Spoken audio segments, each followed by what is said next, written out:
অনেক হয়েছে controversy. So আজকে আমি কিছু ব্যাপার ক্লিয়ার করব, সত্যি কথাগুলো ক্লিয়ার করবো, বিকজ আমার মনে হচ্ছে যে একদম এক্সট্রিম হয়ে যাচ্ছে এবং সবাই খুব বিরক্ত হয়ে যাচ্ছে ব্যাপারটাতে। আমার পজিশনটাও আমার ক্লিয়ার করা উচিত। আমি আপনাদেরকে বলতে চাই, ব্লু ফেরি লায়লা ভেরিফাইড এই পেজটা, শুধুমাত্র এই পেজটাই হচ্ছে আমার, যেটা আপনি ভেরিফিকেশন দেখবেন ব্লু ফেরি লায়লার পাশে ব্লু টিক যেটা, সেটা হচ্ছে আমার পেজ, ঠিক আছে? এবং আমার এই পেজটা ছাড়া এই নামের যতগুলো পেজ আছে তার কোনোটারই ওনার আমি না, কোনোটাই আমি চালাই না, এবং কোনোটাই মানে কি বলবো, আমি অপারেট করি না। আমি সারা জীবন আপনাদেরকে বলে এসেছি যে সোশ্যাল মিডিয়া প্ল্যাটফর্ম আমার না, বা মিডিয়া প্ল্যাটফর্ম আমার না, এবং আমি সোশ্যাল মিডিয়া ইনকাম দ্বারা আমার লাইফ চলে না। আমার লাইফ অন্যভাবে চলে, এবং সোশ্যাল মিডিয়ার বাইরে আমার লাইফটা, সোশ্যাল মিডিয়া আমার লাইফের 2%। আমি আজকে অনেক কিছু ক্লিয়ার করতে এসেছি এই কারণ দেখা যাচ্ছে যে মানুষকে হেল্প করতে যায় না, আমি নিজে অনেক ছোট হয়ে যাচ্ছি এবং নিজে অনেক খারাপ সিচুয়েশনে পড়ে গেলাম আজকে। তো আপনারা আমার এই ব্লু ভেরিফাইড পেজটা দেখবেন, এটার ক্রিয়েশন থেকে শুরু করে আজ পর্যন্ত আমার পেজে প্রিন্স মামুনের কোনো ভিডিও নাই, কোনো ছবি নাই, ঠিক আছে? আমি শুধুমাত্র ভেরিফাইড ব্লুবেরি লায়লা পেজটার ওনার, এবং আমার এই পেজে শুরুকাল থেকে 2020 সাল থেকে আজকে 2026, এই 6 বছরে একটাও আপনারা প্রিন্স মামুনের ছবি ভিডিও কিছু পাবেন না। হ্যাঁ, আপনাদেরকে আমি আরো ভালো করে ক্লিয়ার করতে চাই, সেটা হচ্ছে যে সোশ্যাল মিডিয়ার যে ইনকাম বা সোশ্যাল মিডিয়ার যে টাকা পয়সা, সেটা দিয়ে আমি চলি না। তার বড় উদাহরণ হলো আমার এই পেজটাতে কোনো মনিটাইজেশন অন করা নাই। আপনারা যারা এক্সপার্ট তারা আমার ভিডিওগুলো দেখলে বুঝতে পারবেন যে আমার এই পেজটাতে কোনো মনিটাইজেশন নাই, এবং সোশ্যাল মিডিয়া দ্বারা আমার কোনো ইনকাম হয় না, সোশ্যাল মিডিয়া দ্বারা আমার সংসার চলে না, সোশ্যাল মিডিয়া দ্বারা আমার কিছুই হয় না। নাও এখন আমি মানুষকে উপকার করতে গিয়ে দেখা গেছে যে আমি সবার কাছে অনেক অসম্মানের পাত্রী হয়ে গেছি অলরেডি 4 বছরে, এবং আরো হচ্ছি। প্রথমত উনি যখন আমার লাইফ পার্টনার ছিলেন, বা পরবর্তীতে বা এখন পর্যন্ত, প্রিন্স মামুনের একমাত্র ইনকামের উপায় হচ্ছে সোশ্যাল মিডিয়া, একমাত্র ইনকামের উপায় হচ্ছে সোশ্যাল মিডিয়া। সে ফেসবুক টিকটক দিয়ে টাকা ইনকাম করে, এবং ফেসবুক টিকটকের টাকাতে তার চলে।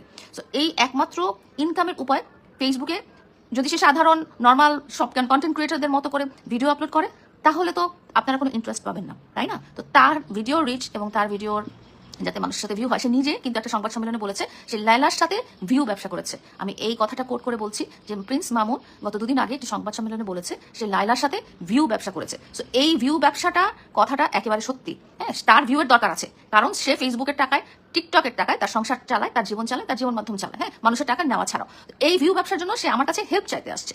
এবং সত্যি কথা, সোশ্যাল মিডিয়াতে যদি কন্ট্রোভার্সি না থাকে তাহলে কিন্তু কেউ ভিউ দিবে না তাকে।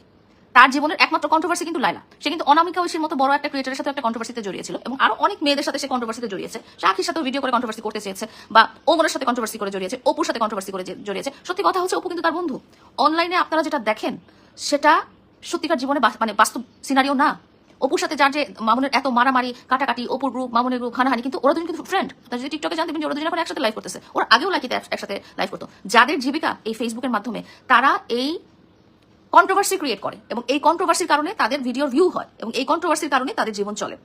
তো সে আমাকে নিয়ে যখন দেখেছে যে অনেক কন্ট্রোভার্সি হচ্ছে, তো তখন সে চিন্তা করেছে যে এই কন্ট্রোভার্সিটা চলুক, এই কন্ট্রোভার্সিটার কারণে তার পেজে ভিউ হবে, তার ইনকাম হবে, তার সংসার চলবে। এই জন্যই কিন্তু কন্ট্রোভার্সিটা করা, ঠিক আছে? আপনারা ভিডিওতে যেটা দেখেন সেটা একমাত্রই তার কন্ট্রোভার্সি, এটা নাটক। ব্যক্তিগত জীবন এবং নাটক টোটালি আলাদা। সো আপনারা মিলিয়ে ফেলবেন না। প্রিন্স মামুন আমাকে ভিউ ব্যবসার জন্য ব্যবহার করে, কন্ট্রোভার্সি ক্রিয়েট করে সে ফেসবুকে টাকা ইনকাম করছে, বা টিকটকে টাকা ইনকাম করছে, বা তার ভিউ বাড়াচ্ছে, কারণ ফেসবুক টিকটক এটা তার ইনকামের রাস্তা। আমি আরো ক্লিয়ার করে বলতে চাই, ফেসবুক বা টিকটক আমার জীবিকা না, বা আমার ইনকামের রাস্তা না। আমি আমার মতো চলি, এবং আমি আমার মতো যেভাবে আছে, ব্র্যান্ডের সাথে যুক্ত আছি, বা পার্লারদের সাথে যুক্ত আছি, বা ওপেনিং করছি, বা আমি ঘুরে বেড়াচ্ছি, ব্লগ বানাচ্ছি, সেটা আমার একান্ত ব্যক্তিগত শখ। এটা আমার পেশা না, এটা আমার নেশা না, এটার উপর আমার জীবিকা নির্বাহ না। আমি যেটা আপনাদেরকে আবার বলছি যে আমার পেজে কোনো মনিটাইজেশন অন করা নাই, যে আমি এই ধরনের কন্ট্রোভার্সি ক্রিয়েট করে আমি টাকা ইনকাম করবো। সো ব্লু ফেরি লায়লা ভেরিফাইড পেজটা একমাত্র আমার পেজ, এবং এই নামে আর যতগুলো পেজ আছে সেটা হয়তো মামুনের পেজ, বা মামুনের বন্ধুদের পেজ, বা অন্য কারো পেজ, ঠিক আছে? সেগুলো আমার না, এবং আমি সোশ্যাল মিডিয়া থেকে 1 টাকাও পাই না। তো কন্ট্রোভার্সিটা আসলে তার রিকোয়েস্টে করা, এবং তাকে সাপোর্ট করা। এই কথাটা আমি ক্লিয়ার করে বলতে চাই, এবং আরো বলতে চাই যে আপনারা আমার পেজটা পুরোটা দেখেন, 2020 সাল থেকে এখন পর্যন্ত দেখেন, একটাও মামুনের ভিডিও বা ছবি পাবেন কিনা, একটাও পাবেন না, একটা ভিডিও নাই, একটা ছবিও নাই। হ্যাঁ, এবং আমি এটা বলতে চাই যে আমার কাছে যখন হেল্প চাইতে এসেছে এবং এই কন্ট্রোভার্সিটা ক্রিয়েট করতে চাইতে এসেছে, তো আমি তো অবশ্যই পরিচিত মানুষ হিসেবে আমি তো মানুষকে হেল্প করেই দিব, এবং হেল্প করেই দিয়েছি। বাট এখন দেখা যাচ্ছে এটা না, একেবারে আমাকে একেবারে অসম্মানিত করে মাটিতে ফেলে দিচ্ছে। তো আমি নিজে আর অসম্মানিত হতে চাই না। আমি আপনাদের কাছে আজকে পরিষ্কার করে ক্লিয়ার করে বলতে চাই যে আপনার যদি এই কন্ট্রোভার্সি ভালো না লাগে, আপনারা ইগনোর করে ওইসব আইডি ব্লক করে দিবেন, ওইসব ভিডিও দেখবেন না। অনেক মানুষ আছে যে কন্ট্রোভার্সি দেখতে পছন্দ করে, যাদের জীবন একদম সমান, তারা কন্ট্রোভার্সি পছন্দ করে, তারা কন্ট্রোভার্সি ক্রিয়েট করতে পছন্দ করে, কন্ট্রোভার্সি দেখতে পছন্দ করে, কন্ট্রোভার্সি নিয়ে আলোচনা পছন্দ করে। আপনারা কিছুদিন আগে দেখবেন, মানে কন্ট্রোভার্সি না হলে যে মানুষ দেখে না, এটার কারণ হচ্ছে আপনি কিছুদিন আগে দেখবেন যে সানবিজ ভাই তো উনি বারিশা হক, এটা দুজন বিশাল কন্ট্রোভার্সি করেছে। ওদের কিন্তু কন্ট্রোভার্সি কোনো দরকার ছিল না, ওনারা নিজেদের অবস্থানে নিজেরা একদম উজ্জ্বল তারকা, কিন্তু তারপরে কন্ট্রোভার্সি ক্রিয়েট করেছে বিকজ হচ্ছে যে এটা মানুষ দেখতে চায়, ঠিক আছে? আপনারা রেহানা রাখিকে দেখেন, ওনার কিন্তু ওই যে 10 টাকা 20 টাকা কোনো ব্যাপার না, কিন্তু ওই কন্ট্রোভার্সিটা করেছে বিকজ আমরা অনেকে তাকে দেখতে চেয়েছি। এই ধরনের কন্ট্রোভার্সিগুলো এখন আপনারা দেখবেন যে বিডি ইমরান 2 দিন পর পর কন্ট্রোভার্সি ক্রিয়েট করে, এগুলো কোনোটাই সত্যি না। আপনাদেরকে আজকে আমি একটা কথা ক্লিয়ার করে বলতে চাই, সেটা হচ্ছে ভার্চুয়াল প্ল্যাটফর্মে আপনারা যেটা দেখেন সেটা সবই অভিনয়, সবই কন্টেন্ট, সবই কন্ট্রোভার্সি ক্রিয়েট করা হয় আপনাদের বিনোদনের জন্য, ঠিক আছে? এবং আমার সাথে প্রিন্স মামুনের ব্যক্তিগত স্বাভাবিক রিলেশন, খুবই স্বাভাবিক রিলেশন। আমি খুব খুশি হয়েছি উনি বিয়ে করেছেন, হ্যাঁ, বিকজ ওনার এই যে একটা ছেলে বিয়ে করবে এটাই স্বাভাবিক। ওনার সাথে আমার একসময় রিলেশন ছিল, একসময় ভালোবাসা ছিল, বাট সেটা শেষ হয়ে গেছে, সেটা খুবই নর্মাল। মানুষের মধ্যে বিচ্ছেদ হয়, মানুষের মধ্যে ভালোবাসা হয়, মানুষের মধ্যে ব্রেকআপ হয়, মানুষ আবার মুভ অন করে। তো উনি ওনার এই যে সাথে উনি মুভ অন করবে এটা খুবই স্বাভাবিক।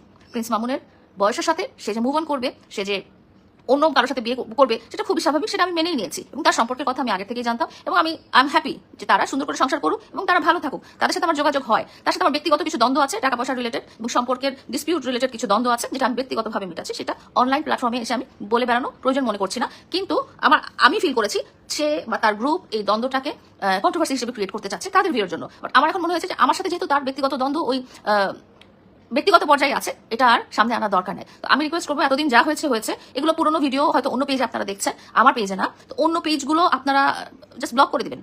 হ্যাঁ, ওরা আমার কাছে সাহায্য চেয়েছে, আপনাদের কাছে কল রেকর্ড পাঠিয়েছি, ওরা আমার কাছে সাহায্য চেয়েছে, আপনারা দেখেছেন হয়তো কল রেকর্ডটা, সাহায্য চেয়েছে যে তুমি একটু আমাদেরকে হেল্প করো কন্ট্রোভার্সি ক্রিয়েট করার জন্য। তো আমি সেই হেল্পটা করতে যে দেখা গেছে যে আমি বিশাল ফাঁসা ফেসে গেছি। আমি আর এর মধ্যে থাকতে চাই না, আমি আর কোনো কন্ট্রোভার্সি করতে চাই না। আমার মনে হয় প্রিন্স মামুন অনেক টাকা পয়সা কামিয়ে ফেলেছেন ফেসবুক এবং টিকটক থেকে, এবং আমার মনে হয় উনি খুব ভালো জীবনযাপন করছেন, উনি খুব সুখী জীবনযাপন করছেন। এখন আর আমাকে নিয়ে কোনো কন্ট্রোভার্সি করার দরকার নেই। আমি আজকে থেকে, এই মুহূর্ত থেকে আমি বলতে চাচ্ছি, আমি ডিক্লেয়ার দিচ্ছি, আমার এই পেজ ছাড়া অন্য কোনো পেজে যদি আপনারা ভিডিও দেখেন, সেগুলো অনেক আগের ভিডিও, এবং সেগুলো নিয়ে হয়তো মানুষের কন্ট্রোভার্সি ক্রিয়েট করে টাকা পয়সা ইনকাম করছে তাদের জীবিকা নির্বাহের জন্য। সেটা আমার কোনো আপডেটেড কোনো ভিডিও না, ঠিক আছে? আমি আর এই কন্ট্রোভার্সিতে, আমি প্রিন্স মামুন রিলেটেড বা অন্য কোনো রিলেটেড কন্ট্রোভার্সিতে আর জড়াতে চাই না, কারণ তাকে আর আমার ভিউ ব্যবসায় হেল্প করার কোনো দরকার নেই। ওনার নিজের ইনকাম এখন যথেষ্ট ভালো, উনি ওনার ওয়াইফকে নিয়ে কাপল ব্লগ করতে পারে এবং উনি ওনার নিজেদের মধ্যে কন্ট্রোভার্সি ক্রিয়েট করে নিজেদের মধ্যে চলতে পারে। উনি যেহেতু আমার লাইফের সাথে রিলেটেড না, আমি তার চ্যাপ্টারটা টোটালি বাদ দিতে চাচ্ছি আমার লাইফ থেকে। আমার ব্যক্তিগত লাইফ থেকে তো সে অনেক আগেই 2 বছর আগেই বাদ হয়ে গেছে। আমি ভার্চুয়াল লাইফ থেকেও তার চ্যাপ্টারটা একদম বাদ দিতে চাচ্ছি, এবং আমার ভিউয়ার্স, আমার ভালোবাসা মানুষদেরকে আমি বলতে চাচ্ছি যে আপনারা শুধু আমার এই পেজটার ভিডিও দেখবেন, এবং অন্য পেজে যত ভিডিও দেখবেন আপনারা বুঝে নেবেন এগুলো অনেক আগের, এগুলো তার ইনকামের রাস্তার জন্য একটা কন্ট্রোভার্সি ইচ্ছা করে সে ক্রিয়েট করেছে, স্ক্রিপ্টেড কন্ট্রোভার্সি ক্রিয়েট করেছে, যাতে তার ভিউ আসে, যাতে তার ইনকাম হয়, যাতে তার সংসারটা চলে।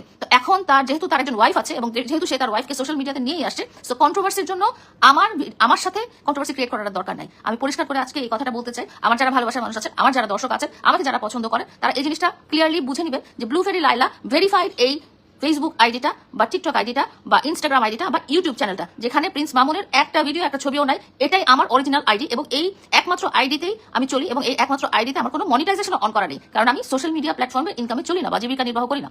দ্বিতীয় কথা আমি ক্লিয়ারলি বলতে চাই, সেটা হচ্ছে যে আপনারা আমার নামে অনেক পেজ দেখবেন, অনেক অ্যাকাউন্ট দেখবেন, অনেক জায়গায় অনেক ভিডিও দেখবেন, আপনারা শুধু এটা মনে করবেন ওগুলো আমার অ্যাকাউন্ট বা আমার পেজ না। এবং এইসব অ্যাকাউন্ট বা পেজে যেসব ছবি বা ভিডিও ক্রিয়েট করা হয়েছে প্রিন্স মামুনকে নিয়ে বা মামুনের জন্য বা মামুনের উদ্দেশ্যে, সেগুলো সব তার প্রিন্স মামুনের স্ক্রিপ্টেড কন্ট্রোভার্সির কন্টেন্ট। বিকজ কন্ট্রোভার্সি ক্রিয়েট হলে তার ভিউ হবে, কন্ট্রোভার্সি ক্রিয়েট হলে সে ফর ইউতে থাকবে, কন্ট্রোভার্সি ক্রিয়েট হলে সে মানুষের মুখের চর্চায় থাকবে এবং মানুষের সিম্প্যাথি পেয়ে আরো ভিডিও দেখতে পাবে। তো সেগুলো অনেক আগে ক্রিয়েট করা হয়েছে, স্ক্রিপ্টেড করা হয়েছে, এবং সেগুলো টাইম লাইনে ছাড়া হচ্ছে। তো এইসব ভিডিও দেখে কেউ আমাকে জাজ করবেন না। আমি এতদিন পার্ট ছিলাম তার সাথে, এবং তার যেহেতু কোলাবোরেশন পার্টনার ছিলাম, তো সেই কোলাবোরেশন পার্টনারের আমার উদ্দেশ্য ছিল তাকে হেল্প করা। যেহেতু সে আমার কাছে এসে পড়েছে এবং বলেছে যে আমার সংসারটাই চলে ফেসবুকের ইনকামে, তুমি আমাকে হেল্প করো। আমাকে ছাড়া তার জীবনে 2021 সাল থেকে নিয়ে 2026 সাল পর্যন্ত আমাকে ছাড়া অন্য কাউকে নিয়ে কোনো কন্ট্রোভার্সি ক্রিয়েট হয় নাই।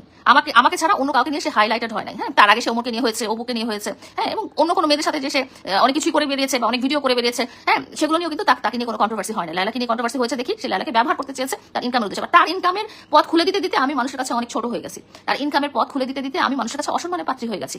তো আমার মনে হয় যেহেতু সে মানুষকে উপকার করতে চেয়েছে, আমি তাকে উপকার করতে চেয়েছি, সে আমার পরিচিত মানুষ, একসময় সে আমার ভালোবাসা মানুষ ছিল, তার উপকার করতে চেয়েছি। বাট এখন আমি যেটা বুঝতে পারছি যে সে তো নিজে সেলফ সাফিসিয়েন্ট, তার ইনকাম এখন অনেক হয়েছে, সে একটা দোকান দিয়েছে, সে একটা বিয়ে করেছে। তো আমি নিজে আর তার কন্ট্রোভার্সির মধ্যে থাকতে চাই না। আমার দর্শকদের কাছে একটাই অনুরোধ, যে আপনাদেরকে বলবো যে আমার এই পেজটা ছাড়া অন্য কোনো পেজে যদি ভিডিও দেখেন, আপনাদের যদি ভালো না লাগে, আপনারা জাস্ট ক্রস করে ইগনোর করে পারলে ব্লক করে দিবেন, আপনারা দেখবেনই না, ঠিক আছে? সে একটা স্ক্রিপ্টেড কন্ট্রোভার্সি আমার সাথে ক্রিয়েট করেছিল, এবং আই থিঙ্ক ঈদে তার অনেক ইনকাম হয়ে গেছে। এবং ঈদে কেন, আমি আর এরপর থেকে তার সাথে কোনো রকম কন্ট্রোভার্সি ক্রিয়েট করতে চাই না, বিকজ তার নিজের ইনকামের রাস্তা হয়ে গেছে। আমার তার প্রতি সব শুভকামনা, তার আম্মুর প্রতি সব শুভকামনা, বিকজ তাদের ফ্যামিলিটাই চলে হচ্ছে ফেসবুক আর টিকটকের টাকা ইনকামে, তো ইনকামের টাকায়। তো এখন যেহেতু সে দোকান দিয়েছে, তার ইনকামের রাস্তা খুলেছে, তারপর সে টিকটকে লাইভ করে, সেখানেও তার ইনকামের রাস্তা খুলেছে, ফেসবুকের পেজে মনিটাইজেশন তার আছে, সেখানেও তার ইনকামের রাস্তা আছে, এবং তার একটা রূপবতী সুন্দরী ভালো একটা বউ আছে। তো আমার মনে হয় আমি যেন তার লাইফে আর না থাকি, কারণ তার লাইফে থাকতে থাকতে আমার লাইফটা নষ্ট হয়ে যাচ্ছে, আমার স্ট্যান্ডার্ডটা নষ্ট হয়ে যাচ্ছে। আপনারা আমার এই ধরনের অন্য কোনো ভিডিও আর কোথাও আপনারা যদি দেখেন, আপনারা জাস্ট ক্রস করবেন এবং এটাই মনে করবেন ওটা আমার ভেরিফাইড ছাড়া কোনোটাই আমার পেজ না, কোনোটাই আমার আইডি না, ঠিক আছে? এবং আমি আজকে থেকে বলতে চাচ্ছি যে আমি তার সাথে কোনো রকম কন্ট্রোভার্সিতে জড়াতে চাই না, স্ক্রিপ্টেড কন্ট্রোভার্সিতে জড়াতে চাই না, কারণ আমার দরকার নাই। হ্যাঁ, তার যেটা পাওয়ার কথা, তার যেটা ভিউ পাওয়ার কথা, সে যেটা বলেছে ভিউ ব্যবসা করেছে, সেই ভিউ সে পেয়ে গেছে। তো এখন আমাকে দরকার নেই, সে তার বুকে নিয়ে কাপল ব্লগ করুক, সে বুকে নিয়ে কাপল ব্লগ করুক বা কন্ট্রোভার্সি করুক বা ইনকাম সোর্স যেটা আছে সেটা করুক। আর আরেকটা কথা আমি আপনাদেরকে বলছি যে তার সাথে ব্যক্তিগতভাবে আমার যেগুলো দ্বন্দ্ব আছে সেটা আমরা নিজেদের মধ্যে সলভ করার চেষ্টা করছি বা আদালতের মাধ্যমে সলভ করার চেষ্টা করছি, সেটা একান্তই আমাদের ব্যক্তিগত। কিন্তু একজন মানুষ হিসেবে তার সাথে আমার কথাবার্তা হয়, তার ওয়াইফের সাথে আমার কথাবার্তা হয়, তার ফ্যামিলির সাথে কথাবার্তা হয়, তার সাথে সত্যিকার ভাবে তাদের সাথে আমার মারামারি কাটাকাটি নাই, যেটা আপনারা অনলাইনে দেখেন। আর আপনারা যদি বলেন যে আমি ছোট ছোট কচি কচি বাচ্চাদের পিছিয়ে পড়ে আছি, এটা খুবই ভুল ধারণা, কারণ আমি কোনো ছোট ছোট কচি কচি বাচ্চাদের কাছে পড়ে নাই, আমি কারো কাছে যে ভিডিও করি না। প্রিন্স মামুনের সাথে আমার দুর্ভাগ্যক্রমে একটা সম্পর্ক, ভালোবাসা